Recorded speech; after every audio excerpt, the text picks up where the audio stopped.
जय श्री जगन्नाथ। नमो नमः। मम प्रिय संस्कृत मित्राणि मुझे श्री आचार्य आपण मानकु समस्त को संस्कृत शारदा चैनल को बहुत बहुत स्वागत। NTA UGC NET JRF exam 2025 रो डिसेंबर साइकिल को टार्गेट रखी आम मानकर चाणक्य बैच स्टार्ट हो जाइछि। तो आपण मानक मध्यरु कौन सी भी परीक्षार्थी व विद्यार्थी जदि चाहूचंती कि मते NTA UGC NET JRF exam 2025 रो डिसेंबर साइकिल रे मते नेट विथ जेआरएफ प्राप्त हवार अछि देन आपण माने निश्चित भाव में चाणक्य बैच रे जॉइन करि परिबे। आपण को चाणक्य बैच रे कौन सब प्रोवाइड करा जाउछि मु आपण को कहि रखुछि जेमिति कि फर्स्ट पॉइंट रे कांसेप्ट ऑल 10 यूनिट्स रहउछि जेउथरे कि completely 10 units A to Z आपण सिलेबस को कवर करि परिबे। एता सहित लाइव एंड रिकॉर्डेड क्लासेस कहले लाइव सेशन सहित रिकॉर्डेड क्लासेस मध्ये प्रोवाइड करा जाउछि। एता सहित बिफोर 10 इयर्स रो पीवाईक्यूज बा प्रीवियस ईयर एग्जाम रो क्वेश्चंस पेपर आपण माने सहित एटी एनालिसिस करा जाउछि। तो नेक्स्ट आसीबो एमसीक्यूज ऑल 10 यूनिट्स कहले कांसेप्ट जेहेतु हमर 10टा यूनिट रही छि पेपर 1 रे 10 यूनिट्स पेपर 2 रे मध्ये 10 यूनिट्स रही छि। तो पेपर 2 रो 10 यूनिट्स को कंप्लीट करबा परे आम मानकर पर यूनिट एमसीक्यूज करा जाय थाए। नेक्स्ट आसीबो फ्रीक्वेंट टॉपिक्स कारण सिलेबस वेरी वास्ट सेति पई हमको फ्रीक्वेंट टॉपिक्स रवा पई पड़े पर्टिकुलर के यूनिट रा के पॉइंट रो क्वेश्चन हिट होछि। नेक्स्ट आमर आसीबो प्रिपरेशन ट्रिक्स कारण प्रिपरेशन ट्रिक्स हेले ही हम मानकु स्मरण रखिबा पई बा बुद्धिस्थ हवा पई बहुत सहज एवं सरल होइताय। नेक्स्ट आसीबो unit wise important topics. Next आसीबो मोस्ट एक्सपेक्टेड एमसीक्यू जहा कि मो द्वारा बिफोर एग्जाम मो चाणक्य बैच रे मोस्ट एक्सपेक्टेड एमसीक्यूज कराए कारण मते यूजीसी नेट जेआरएफ पढेबार आ भितर 10 इयर्स हो जाइछि। तो 10 इयर्स रो टीचिंग एक्सपीरियंस भितरे चेष्टा करि व्याख्यान रे। तो आज व्याख्यान रे आमे माने देखिबा नेक्स्ट 103 रे जहा कि आपण माने देखिबे जे एठी कुआ जाइछि कुलीरा इव तिर्यक परिभ्रमन्ति। यार अर्थ कोन? कुलीरा इव तिर्यक परिभ्रमन्ति। कुलीरा इव तिर्यक परिभ्रमन्ति अर्थात कर्कट बा कंकड़ा आमे जाको कहूछु। कुलीरा अर्थ कंकड़ा कंकड़ा सदृश इव कहले सदृश कुलीरा कहले कंकड़ा बा कर्कट आम संस्कृत रे ताको कर्कट बोली कहूछे एवं तार शुद्ध ओडिया रे हम जदि कहबा कंकड़ा जहा कुआ जाय। तो कंकड़ा इव कहले कंकड़ा भଳି बा कंकड़ा सदृश एमानकर गति सर्वदा केमती थाए तिर्यक अर्थात वक्र अर्थात एमाने कुटिल स्वभावर होइथांते नहीं एमाने को स्वभावर होइथांती कुटिल स्वभावर होइथांती। नेक्स्ट जिबा हमें 104 अधर्म भग्न गतयः पंगव इव परेण संचार्यन्ते। नहीं अधर्म आकु शब्द भांगे देखिले अधर्म भग्न गतयः गतयः भग्न गतयः पंगव इव परेण संचार्यन्ते अर्थात अधर्म भग्न गतयः पंगव इव कहले अन्याय अधर्म अन्याय अधर्म समान अर्थ। तो अन्याय आचरण हेतु बा अन्याय आचरण कारणरू जहार कार्यधारा विघ्नित होइछि सेही परि पर निर्भरशील चलत शक्तिहीन सदृश परेण संचार्यन्ते कहले अन्य द्वारा परेण कहले पर द्वारा बा अन्य द्वारा बा कथारे समाने कौन करती ना परिचालित हुअन्ति संचार्यन्ते अर्थात समाने परिचालित हुअन्ति। ठीक अछि।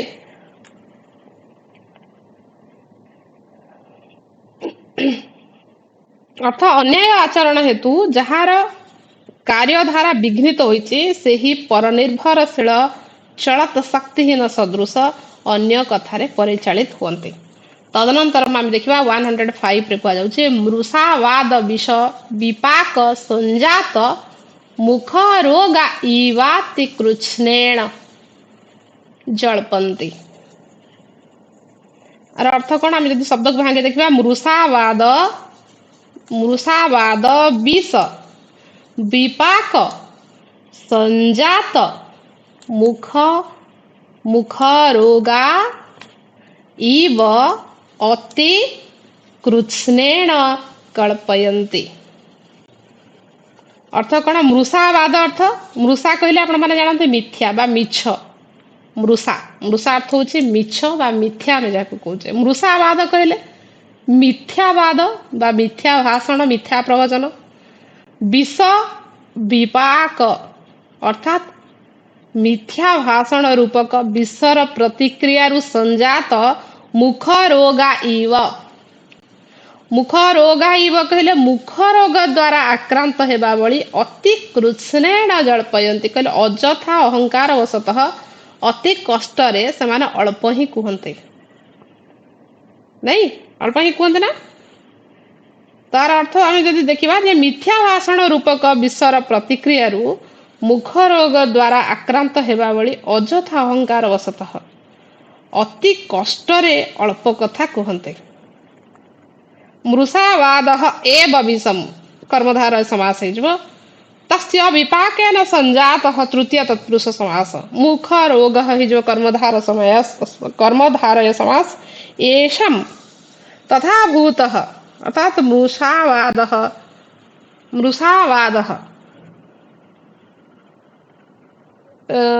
मुख रोग बहुब्रीहि समास हो नहीं नेक्स्ट आम जा तो यार अर्थ आप बुझी पारे जे यार संपूर्ण अर्थ देखा गले मिथ्या भाषण रूपक विश्वर प्रतिक्रिया मुख रोग द्वारा आक्रांत होगा भली अजथा अहंकार वशतः अति कष्ट अल्प कथा कही था जमी मुख रोगी जमी अल्प कथा कहे कहीं पार्टी रोग हो मुहर रोग हो तो कष्ट हम पीड़ा हम ठीक से ही अल्प कथा कहते तदनंतर आम आसवा आम 106 सप्त छद तरव इव कुसुम रजो विकारैः पार्श्ववर्तीनां शिरः शूलमुत्पादयन्ति अर्थ सप्त छद तरव इव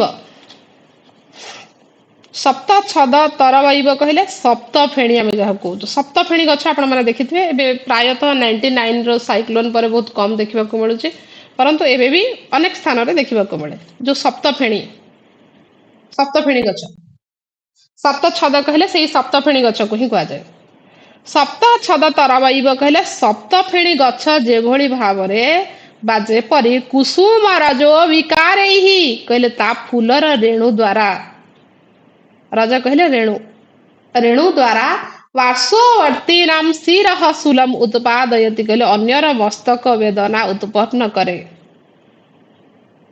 सेही भली एमाने सन्निकटस्थ व्यक्ति मानक मुंड व्यथार कारण होइथांते ठीक अछि तार संपूर्ण अर्थ जो देखिबा जे सप्तफेणी गछ जेपरी ता फूलर रेणु द्वारा अन्यर मस्तक वेदना उत्पन्न करे ठीक से ही भाव में एमाने पार्श्वस्थ कहले पाखरे तांकर सराउंडिंग रे जो लोक थिबे पार्श्वस्थ व्यक्ति वृंदांकर मुंड व्यथार कारण होइथांते ठीक अछि नेक्स्ट आमे जिबा 107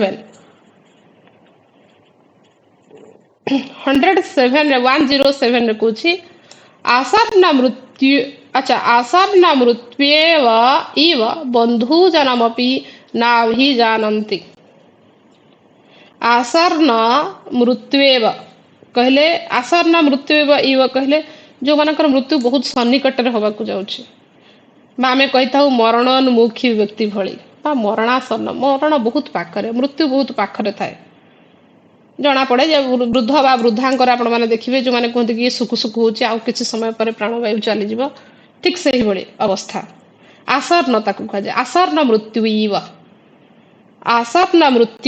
इव कहले मरणोन्मुखी व्यक्ति भली बंधुजनम अपि न अभिजानन्ति नाभिजानन्ति ही जाइछि अर्थात निजर आत्मीय मानक मध्य चिन्हि पारंतिनी आपण मान देखिथिबे वृद्ध और वृद्धा ग्रामांचल हो बा सहरांचल हो जोठी हो ତ ଆପଣ ଦେଖିବେ ବୃଦ୍ଧା ଯେତେବେଳେ କଣ ମରଣାସନ୍ନ ଥାନ୍ତି ବା ମୃତ୍ୟୁ ଅତି ନିକଟରେ ଥାଏ, ସେମାନେ ଆଉ ଆତ୍ମୀୟ ସ୍ୱଜନ ମାନଙ୍କୁ ଚିହ୍ନି ପାରନ୍ତି ନାହିଁ ବା ନିଜର ପରିବାରର ସଦସ୍ୟ ମାନଙ୍କୁ ମଧ୍ୟ ଜାଣି ପାରନ୍ତି ନାହିଁ ବା ଚିହ୍ନି ପାରନ୍ତି ନାହିଁ, ଦେଖିଲେ ମଧ୍ୟ ଚିହ୍ନି ପାରୁନଥିବେ, ସେଇଭଳି ଅବସ୍ଥା। ଠିକ ଅଛି। ତ ମରଣୋନ୍ମୁଖୀ ବ୍ୟକ୍ତି ସଦୃଶ ନିଜର ଆତ୍ମୀୟ ମାନଙ୍କୁ ମଧ୍ୟ ଚିହ୍ନି ପାରନ୍ତିନି। ତଦନନ୍ତରମ୍ 108 ଆସିବା ଆମେ ନେକ୍ସଟ। କହୁଛି ଉତ୍କମ୍ପିତ ଲୋଚନା ଇବ ତେଜସ୍ୱିନୋ ନେକ୍ଷ୍ୟନ୍ତେ। ଅର୍ଥ ଉତ୍କମ୍ପିତ ଲୋଚନା ଇବ କହିଲେ ପେଚକ ସଦୃଶ ଅଥବା କ୍ଷୀଣ ଦୃଷ୍ଟି। କ୍ଷୀଣ ଦୃଷ୍ଟି ତଥା କମ୍ପିତ ଚକ୍ଷୁଯୁକ୍ତ ରୋଗୀ ସଦୃଶ, ଯୋଉମାନଙ୍କ ଆଖିକୁ ଠିକ ସେ ଦେଖା ଯାଉନଥାଏ।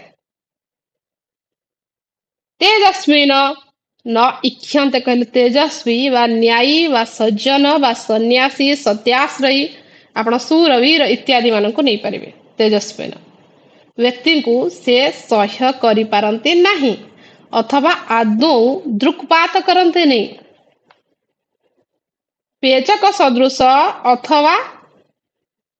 ଅଥବା କମ୍ପିତ ଚକ୍ଷୁଯୁକ୍ତ ରୋଗୀ ସଦୃଶ ତେଜସ୍ୱୀ ବ୍ୟକ୍ତିକୁ ସହ୍ୟ କରିପାରନ୍ତିନି ଲକ୍ଷ୍ମୀ, ଅଥବା ଆଦୌ ଦୃକ୍ପାତ କରନ୍ତିନି, ସେ ଆଡକୁ ବିଲକୁଲ ଦୃଷ୍ଟି ହିଁ ଦିଅନ୍ତିନି ଲକ୍ଷ୍ମୀ। ତଦନନ୍ତର ଆମେ ଯିବା 109 ରେ କୁହାଯାଇଛି କାଳ ଦ୍ରଷ୍ଟା ଇବ ମହାମନ୍ତ୍ରୈରପି ନ ପ୍ରତିବୁଧ୍ୟନ୍ତେ। ଏର ଅର୍ଥ କଣ ନା କାଳ ଦ୍ରଷ୍ଟା ଇବ, କାଳ ଦ୍ରଷ୍ଟା ଇବ କହିଲେ କାଳ ସର୍ପ ଦ୍ଵାରା ଦଂଶିତ ହୋଇଥିବା ଭଳି।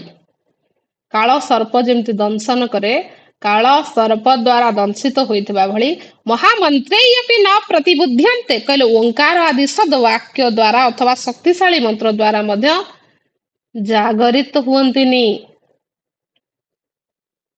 ଠିକ ଅଛି। କାଳ ସର୍ପ ଦ୍ଵାରା ଦଂଶିତ ହୋଇଥିବା ଭଳି ଓଙ୍କାର ଇତ୍ୟାଦି ସତ୍ ବାକ୍ୟ ଦ୍ଵାରା ଅଥବା ଶକ୍ତିଶାଳୀ ମନ୍ତ୍ର ବା ମନ୍ତ୍ରଣା ଦ୍ଵାରା ମଧ୍ୟ ସେ ଆଉ ଜାଗରିତ ହୁଅନ୍ତି ନାହିଁ ବା ଜାଗ୍ରତ ହୁଅନ୍ତି ନାହିଁ। ତଦନନ୍ତର ଆସିବା ଆମେ 110 ଜାତୁଷାଭରଣାନିବ ସୁଷୁମାଣଂ ନ ସହନ୍ତେ। ଅର୍ଥ ଜାତୁଷା ଆଭରଣୋନି ଇବ କହିଲେ ଲାଖ ନିର୍ମିତ ଅଳଙ୍କାର ସଦୃଶ। ଲାଖ ଆପଣ ମାନେ ଜାଣନ୍ତି, ଚୁଡ଼ି ମଧ୍ୟ ଯୋଉ ଲାଖ ଦିଆଯାଏ ଚୁଡ଼ିରେ ଇତ୍ୟାଦି। ଲାଖ ହଉଛି ଲାଖ ନିର୍ମିତ ଅଳଙ୍କାର। ଲାଖ ଆପଣ ମାନେ ଜାଣନ୍ତି, ସୁନାର ଭିତରେ ମଧ୍ୟ ଲାଖ ଦିଆଯାଏ। ତ ଲାଖ ନିର୍ମିତ ଅଳଙ୍କାର ସଦୃଶ ସୋଷ୍ମାଣଂ ନ ସହନ୍ତେ କହିଲେ କୌଣସି ତେଜସ୍ୱୀ ବ୍ୟକ୍ତିର ଉତ୍ତାପ ସେମାନେ ସହ୍ୟ କରିପାରନ୍ତିନି। ଲାଖ ନିର୍ମିତ ଅଳଙ୍କାର ସଦୃଶ କୌଣସି ତେଜସ୍ୱୀ ବ୍ୟକ୍ତିର ଉତ୍ତାପ ସେମାନେ ସହ୍ୟ କରିପାରନ୍ତି ନାହିଁ। ତଦନନ୍ତର ଆସିବା 111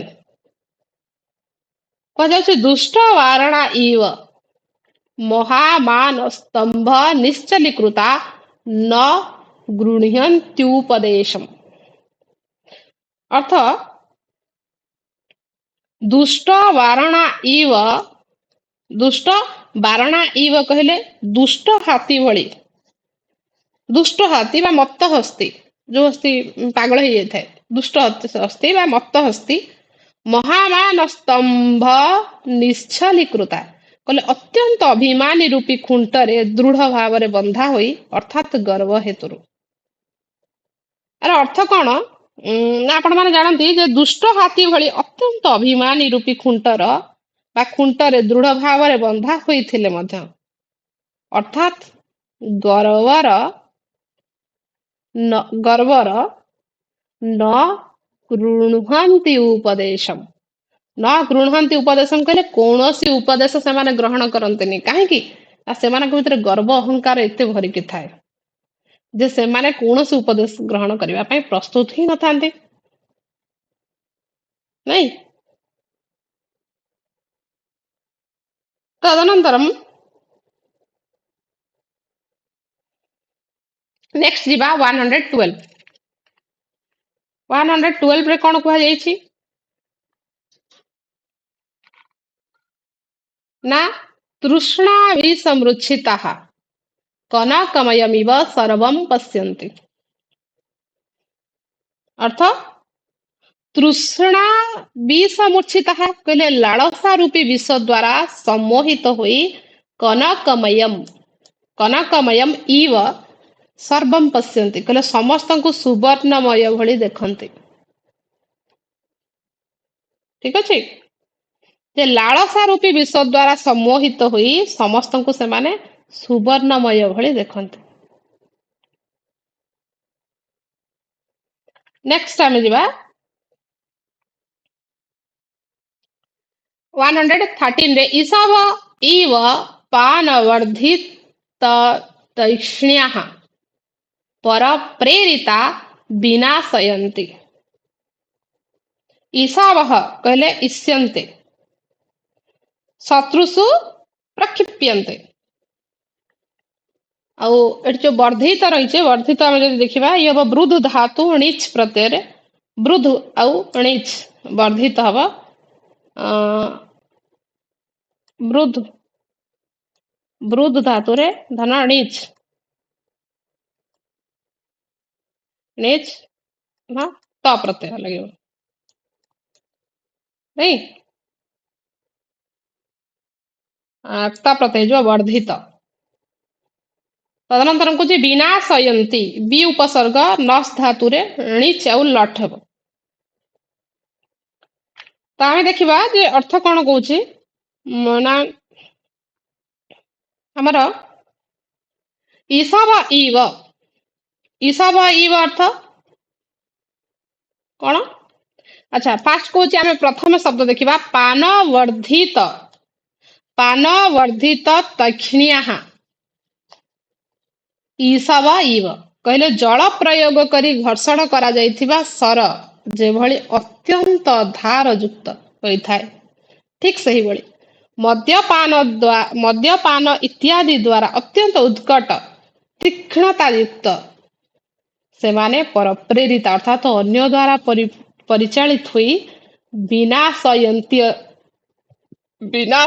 अर्थ अनेकंकर प्राण हरण करिथान्ति। ठीक अछि तो जलयुक्त घर्षण द्वारा अत्यंत उत्कट तीक्ष्णता युक्त सर समूह बा सर समूह सदृश मद्यपान आदि हेतु माने मद्यपान जदि करती जिते गुड़िए आमर अच्छी निशा द्रव्य से गुड़िक जदि मद्यपान इत्यादि कहीदे तो हेतु अत्यंत निष्ठुर से माने अन्य द्वारा परिचालित हुई अनेकंकर प्राण मध्य विनाश करते विनाशयन्ते अनेक जनकर प्राण को विनाश करते से प्राण नहीं जाती। आज्ञा नेक्स्ट आसिबा आमे 114 रे दूर स्थितान्यपि फलानि दंड विक्षेपैरमहत् कुलानि सातयन्ति अर्थात दूर स्थितानि अपि फलानि कहले दूर रे थिबा फल को दंड विक्षेपैहि कहले दंड क्षेपण द्वारा बा साधारण व्यक्ति संग्रह करिवा परि राजा सैन्यादि प्रेरण रूपी दंड प्रयोग द्वारा महत कुलानि सातयन्ति अर्थात अनेक विख्यात वंश को मध्य से माने ध्वंस करि पकांती बा ध्वंस करि दियन्ति। आपण देखिबे जो फल को आपण हाथ पाखरे नथिबो बा आनी पारु नथिबे कोन करिवे दूर रे थिबा फल को दंड क्षेपण द्वारा दंड को क्षेपण करिवे से फल को संग्रह करिवा पई ठीक सही बोले साधारण व्यक्ति संग्रह करने बड़े राजा कौन करती ना सैन्य इत्यादि जो सैन्य सामंत सब थे से लगे प्रेरण कहले सैन्य आदि प्रेरण रूपी दंड प्रयोग द्वारा अनेक विख्यात वंश को ध्वंस कर दियंती। ठीक अच्छे कौन करती ध्वंस कर दियंती।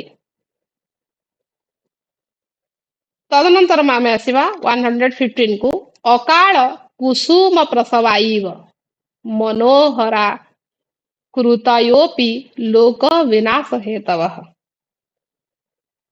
अकाल कुसुम प्रसवाईव कहले दुर्भिक्ष आदिर पूर्व सूचक अर्थात असमय कुसुम राजी सदृश मनोहर आकृतयः अपि कहले अत्यंत मनोहर हेले मध्य लोक विनाश हेतवः एमाने साधारण जनतार विनाशर कारण अटन्ते। ଦୁର୍ଭିକ୍ଷ ଆଦିରେ ପୂର୍ବ ସୂଚକ, ଦୁର୍ଭିକ୍ଷ ଆଦିର ପୂର୍ବ ସୂଚନା ଦିଏ। ଠିକ ଅଛି। ତ ଯୋଉ ପୂର୍ବ ସୂଚନା ଦିଏ, ଠିକ ସେହିଭଳି ଅସମୟରେ କୁସୁମ ରାଜି ସଦୃଶ ଅତ୍ୟନ୍ତ ମନୋହର ହେଲେ ମଧ୍ୟ ଏମାନେ ସର୍ବସାଧାରଣଙ୍କର ବିନାଶର କାରଣ ହୋଇଥାନ୍ତି। ଠିକ ଅଛି। ନେକ୍ସଟ ଦେଖିବା ଆମେ 116 ଶ୍ମଶାନାଗ୍ନୟ ଇବାତିରୌଦ୍ରଭୂତୟଃ। ଅର୍ଥାତ୍ ଆର ଅର୍ଥ କଣ ନା ଶ୍ମଶାନ ଅଗ୍ନୟ ଇବ କହିଲେ, ଶ୍ମଶାନ କହିଲେ ଆପଣ ମାନେ ଜାଣିଛନ୍ତି ଆମେ ଯାହାକୁ ଶ୍ମଶାନ ବା ମଶାଣି ବୋଲି କୁହାଯାଏ। ତ ମଶାଣିର ନିଆଁ ଭଳି, ଶ୍ମଶାନ ଅଗ୍ନୟ ଇବ କହିଲେ ଶ୍ମଶାନରେ ଥିବା ଅଗ୍ନି ଯେଭଳି ବା ଶ୍ମଶାନର ଅଗ୍ନି ସଦୃଶ, ଶ୍ମଶାନର ଅଗ୍ନି ବା ମଶାଣିର ନିଆଁ ଭଳି ଅତି ରୌଦ୍ରଭୂତୟ କହିଲେ ଅତ୍ୟନ୍ତ ଭୟଙ୍କର ଦ୍ୟୁତି ୟୁକ୍ତ ଅଟନ୍ତି। ଠିକ ଅଛି। ଅତି ରୌଦ୍ରାଭୂତି ଐଶ୍ୱର୍ଯ୍ୟ ଭସ୍ମ ଏଷାମ ତେ ଅତି ରୌଦ୍ରଭୂତୟ, ବହୁବ୍ରୀହି ସମାସ ହେଇଯିବ ନାଇଁ।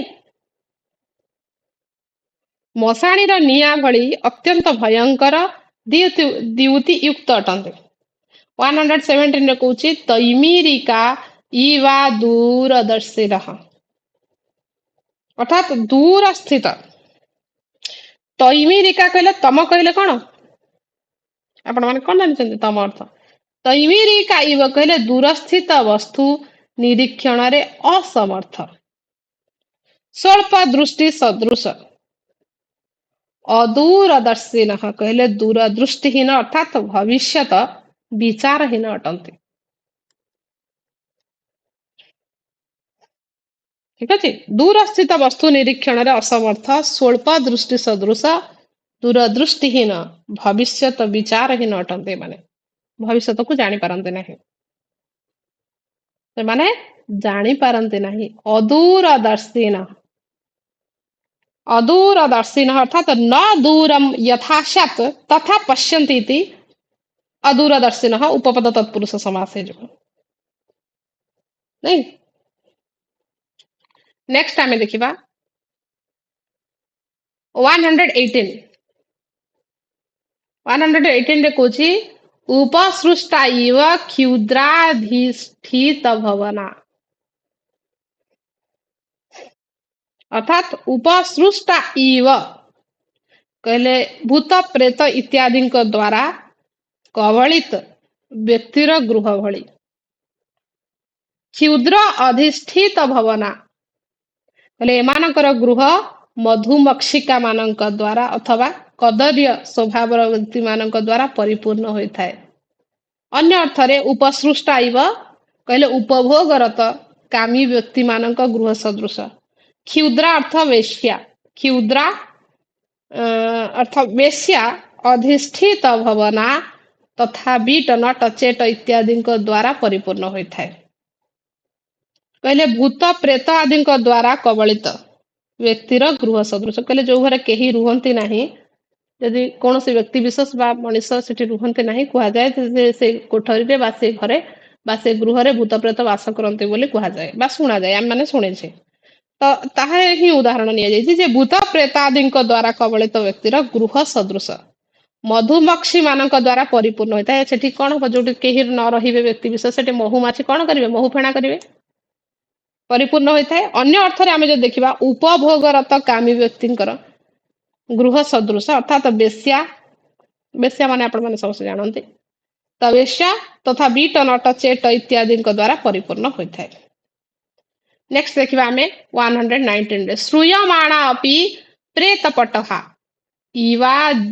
ଇବାତ୍ ବେଜୟନ୍ତି,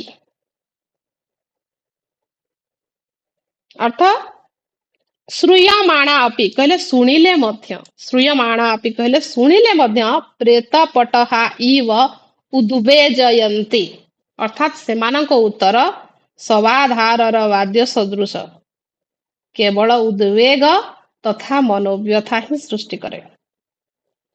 ଶୁଣିଲେ ମଧ୍ୟ ସେମାନଙ୍କ ଉତ୍ତର ଶବ ଆଧାରରେ ବା ଶବ ଆଧାରର ବାଦ୍ୟ ଶବ ଯାଉଥିଲା ବେଳେ ଆପଣ ଦେଖିଥିବେ ବାଦ୍ୟ ବାଜେ ତ ସେହି ବାଦ୍ୟ ସଦୃଶ କେବଳ ଉଦ୍ବେଗ ତଥା ମନୋବ୍ୟଥା ହିଁ ସୃଷ୍ଟି କରେ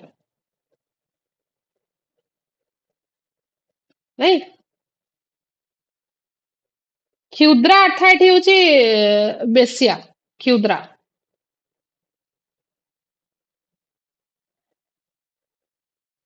କ୍ଷୁଦ୍ରା ଶବ୍ଦ ଯୋଉ ଦିଆଯାଇଛି ସେଠି ବେଶ୍ୟା ଅର୍ଥରେ ହିଁ କୁହାଯାଇଛି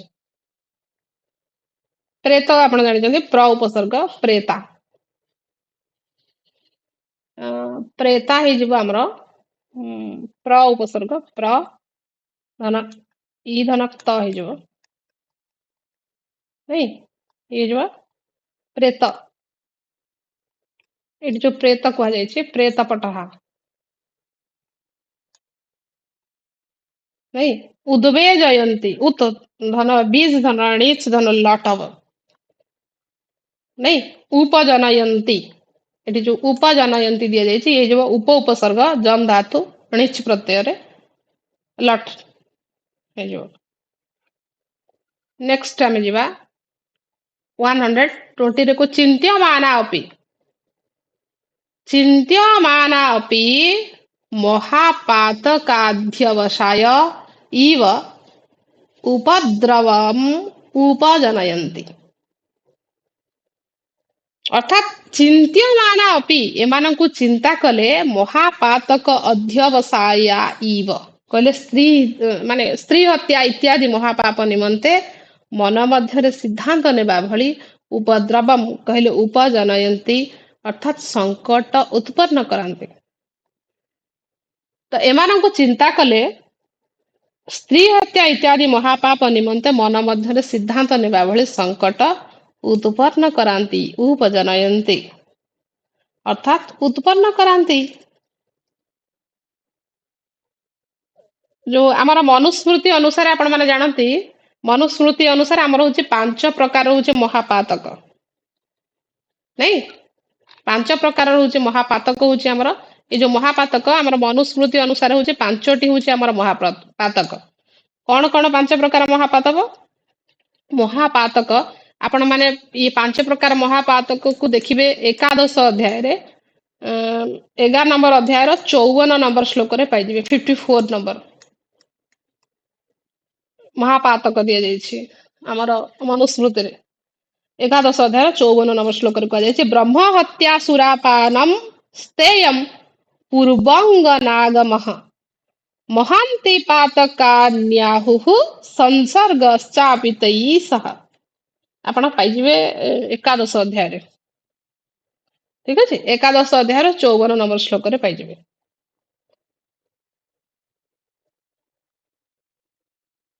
ଆଜି ପାଇଁ ଆମେ ଏଇଠି ବିରାମ ନବା ଧନ୍ୟବାଦ